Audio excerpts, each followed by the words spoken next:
Բարև ձեզ։ Սա մեր երկրորդ թողարկումն է հայ կինոասեր հասարակության համար։ Այս թողարկման ընթացքում մենք կխոսենք արդեն դուրս եկած ֆիլմերի մասին, կպատմենք նրանց բյուջեների, հավաքած գումարների լավ եւ վատ լինելու մասին, իհարկե ինչպես անցյալ անգամ, այնպես էլ այս, դասակարգելով նրանց top 15-ում։ Եվ այսպես գնացինք։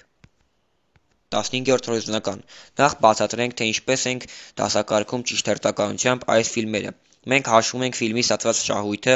այս դեպքում Ջոն Կարտեր ֆիլմը շահույթը եղել է $33 միլիոն, այսինքն նրա բյուջեն եղել է $250 միլիոն, իսկ դիտումներից ստացված գումարը $273 միլիոն։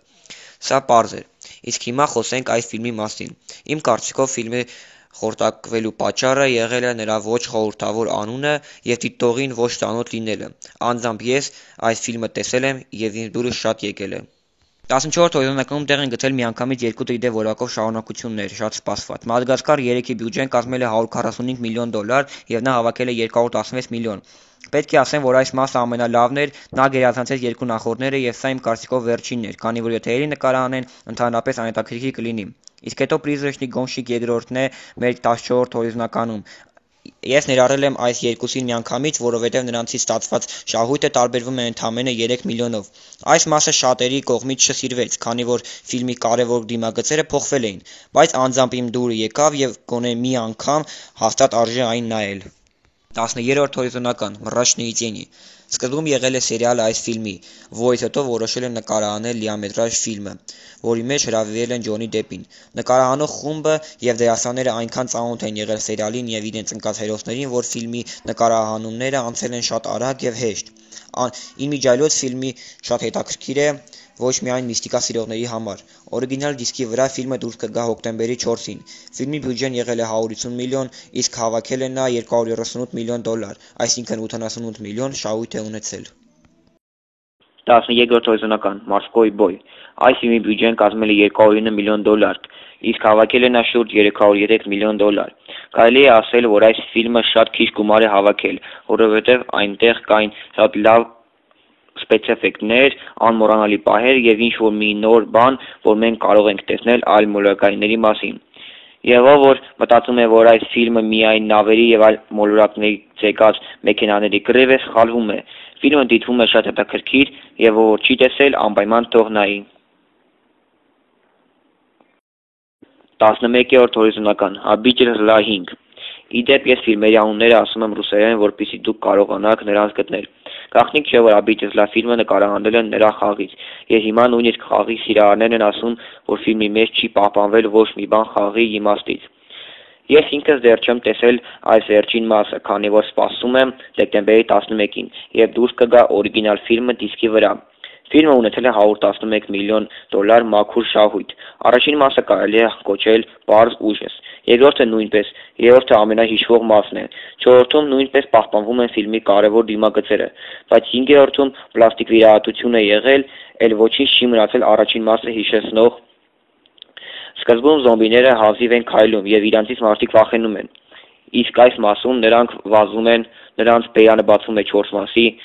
նրանք ավտո են վարում, կրակում են եւ բոլորը հակած են սովետական հագուստ, ու ամենակարևորը, որ այստեղ ոչ ոք էլ նրանցից չի վախենում։ Եվ 5-րդ մասում ուժասը հասցրած է մաքսիմալ մինիմումից ցածը։ Սա պարզապես բայևիկ է։ Իսկ հիմա պլյուսների մասին։ 3D հզոր որակը, անմոռանալի սպեցէֆեկտները,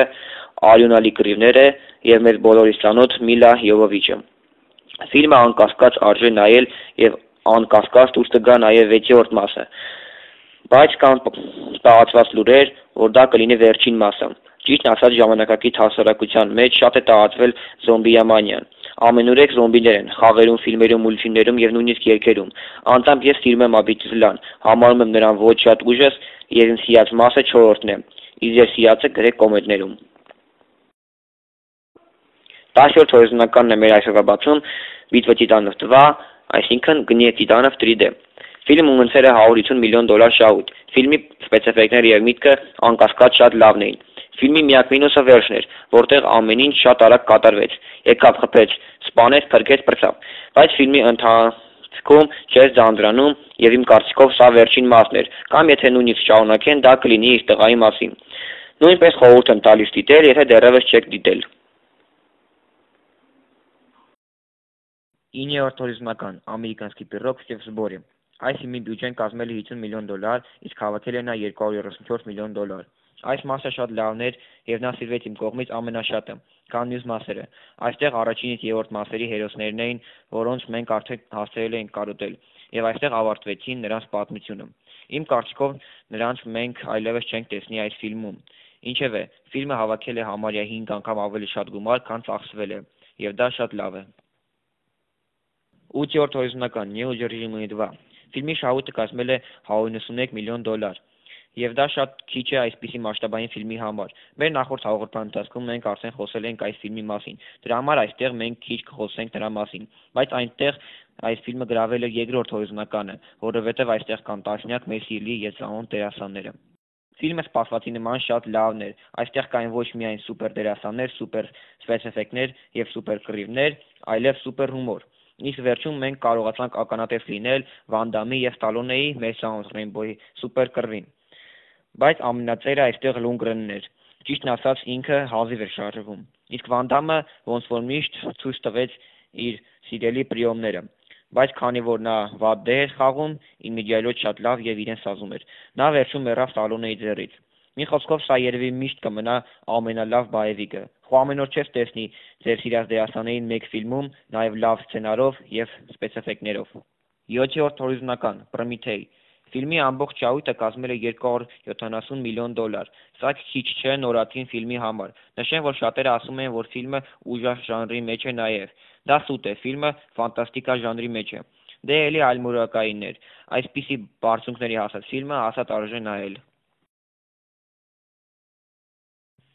Հասանք 6-րդ հորիզոնական «Третий лишний» ֆիլմի շահույթն է $284 միլիոն։ Դե այս ֆիլմի մասին շատ խոսելու բան չկա, ուղղակի լավ կոմեդիա է, լավ դերասաններով և լավ հումորով։ Իմիջիայլոց չմտածեք, որ սա երեխաների համար ֆիլմ է, ընդհակառակը։ Հասանք 5-րդ հորիզոնականին, այստեղ տեղ է բռնել «Լյուդի в черном» երրորդը։ Շահույթը կազմել է ուղիղ $400 միլիոն, ոնց երևում է ֆիլմի սիրահարները դեռևս մնացել են։ Իդեպ այն ֆիլմերը, որոնց ես արդեն ներկայացրել եմ մեր առաջին թողարկման ընթացքում, ես չեմ շատ մեկնաբանում։ Դրա համար, եթե դուք չեք տեսել դեռևս մեր անցած թողարկումը, ապա անպայման նայեք։ Սիլքեն վիդեոյի ներքևում կա։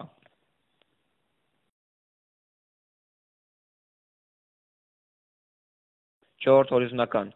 «Новый Человек-паук» նոր Սարդ մարդ։ Ես ապշած եմ, ֆիլմի շահույթը կազմել է $520 միլիոն։ Այստեղից հետևություն, որ Սարդ մարդու ֆանատների համար կապ չունի, թե ով կլինի գլխավոր դերասանը և այլն։ Սենց որ գնա մի 10 տարուց դուրս կգա նոր Սարդ մարդը, նոր դերասաններով և այլն։ Եվ այդպես ամեն ֆիլմը ամեն 10 տարի մեկ։ Խոսենք փաստերով, ինչպես «Տյոմնի ռիցերը», այսինքն նոր Բեթմենը։ Այնպես էլ սա։ Իդեպ նույն բանը կատարվել է նաև «Դատավոր Դրեդ» հին ֆիլմի հետ։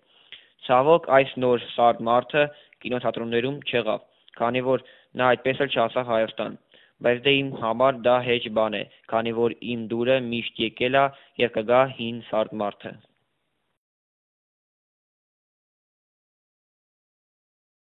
3-րդ հորիզոնական «Ледниковый период 4» 3D, Սառցե դարաշրջան 4 3D։ Անհավատալի է, այս մուլտֆիլմը անցել է շատ ուժեղ հակառակորդների, բայց այս դեպքում իր ամենամեծ հակառակորդը Մադագասկար 3-ն էր, որը իմ կարծիքով ավելի լավն էր, քան Սառցե դարաշրջան 4-ը։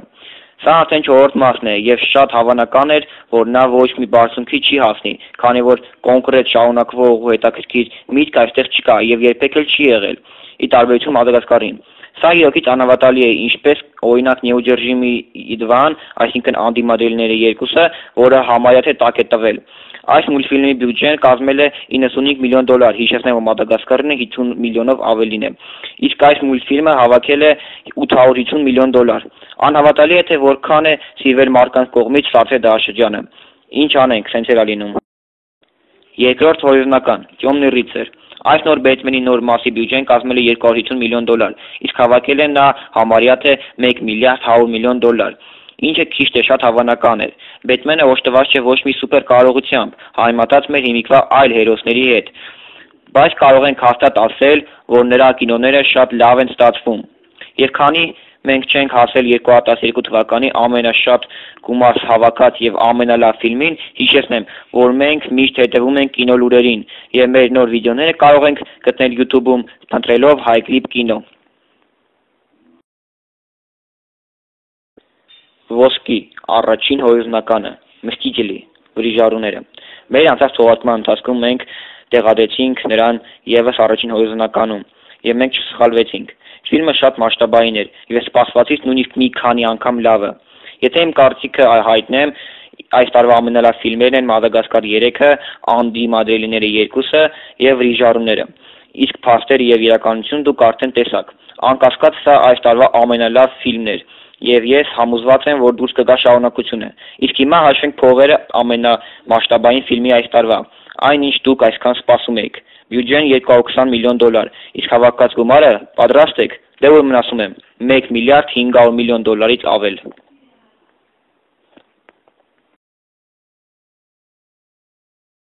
Ահա այսքանը։ Իմ կողմից կուզեի խորհուրդ տալ Պարալելնի Միրի ֆիլմը, որը դեռևս շարունակում է ցուցադրվել աշխարհում։ Այնտեղ կան շատ սիրուն տեսարաններ, միտքը պարզ է,